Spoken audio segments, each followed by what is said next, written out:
कामराज ने बना दी थी उसको बिठा दी, लेकिन सड़सठ में इंदिरा गांधी चुनाव जीत के आ गई। इंदिरा गांधी चुनाव जीत के आ गई, इधर राष्ट्रपति भी इंदिरा गांधी ने अपने तरीके का बना लिया। पहले इंदिरा गांधी को लगा अब कुछ ऐसा करने का समय आ गया, और इंदिरा गांधी ने कहा कि भाइयों और बहनों, आप सबके खाते में 15-15 लाख रुपए दूंगी। सब खाते में कितने रुपए दूंगी? यह डायलॉग इंदिरा गांधी का, मोदी जी का तो कॉपी किया हुआ है। भाई ने तो कॉपी मारा था उधर से कि मित्रों सबको कितने रुपए दूंगा, तो अपने को हमेशा लगता है कि 15 लाख तो अपने सेव पड़े। मोदी जी का कहा जबान दिया आदमी, आज नहीं तो कल अपने खातों में आए।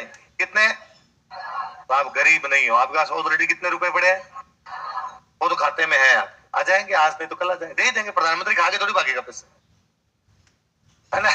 ये बात पहले किसने कही थी? इंदिरा गांधी। तो लोगों ने कहा मैडम पैसे आएंगे कहां से? मैडम ने कहा कि चिंता मत करो, पैसे वालों के छीन छीन के मैं गरीबों को दे दूंगी। और मैडम ने एक दिन एक ऑर्डर जारी किया कि 14 बड़े बैंकों का राष्ट्रीयकरण किया जाता है। 14 बड़े बैंकों क्या किया जाता है? नेशनलाइजेशन किया जाता है। मतलब समझे इसका? इसका मतलब यह था कि पीएनबी के मालिक को बुलाया इंदिरा गांधी ने कि पीएनबी के मालिक शाम को घर आया, उसको कहा ये 200 करोड़ का चेक पकड़ रवाना, बैंक हमारी है। उसने कहा मैडम पर बैंक में मेरे 500 करोड़ रुपए के, थप्पड़ मारेंगे, 500 रुपए गया से। प्राइवेट बैंकों को सरकारी बना दिया गया। प्राइवेट बैंकों क्या बना दिया? और इंदिरा गांधी ने कहा ये लो मित्रों, अब तुम्हारा धन है, ये सरकार का धन तुम्हारा है, तुम्हारे खाते में तुम खर्च कर दोगे, मैं रख लेती हूँ। पर बैंक में पड़ा, सरकार के पास पड़ा, तुम्हारा है, जनता का है, मैं खुद तो लेके नहीं जाऊंगी, जनता का पैसा। पहले ये पीएनबी वाला खा रहा था मालिक, अब तुम्हारा है। लोगों ने कहा यस 15 लाख तो सेव पड़े उधर, अपने एफडी कर दी हमने उसकी। इंदिरा गांधी ने कहा और पता लगाओ रे किस किस के पास रुपए हैं, और कहा साहब राजाओं को मिलती है पेंशन। क्या मिलती है? और इंदिरा गांधी ने एक संविधान संशोधन किया, 26वां संविधान संशोधन 1971। कौन सा किया?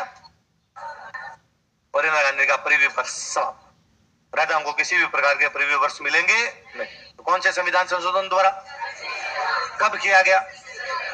और जब प्रीव्यू वर्ष बंद किए ना, तो राजाओं ने कहा यह गलत है।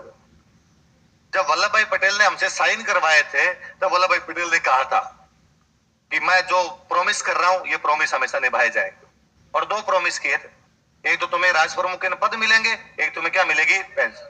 चलो पद तो हम ही समझ गए, इस पद का कोई मतलब तो था नहीं। डेमोक्रेसी में मुख्यमंत्री का रोल होता है, राज्यपाल राज प्रमुख का कोई भी रोल, तो इसलिए हमने छोड़ भी दिए। पर ये पेंशन कैसे ले सकते हो आप?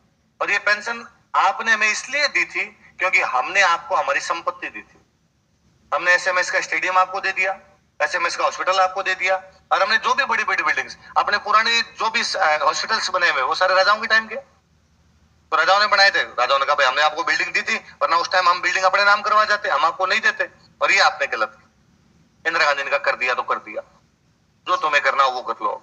तो राजाओं ने सरकार के खिलाफ मुकदमे कर दिए, कोर्ट में चले गए राजा, और कहा कि सरकार हमारी संपत्ति खा गई।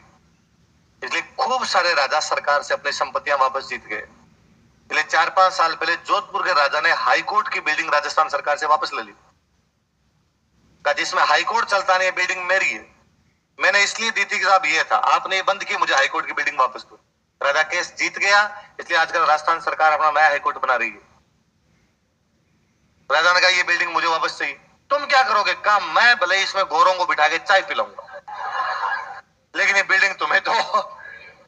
अलवर में जो अदालत वाली जमीन थी वो राजा ने जीत ली, वहां से अदालत खाली होगी।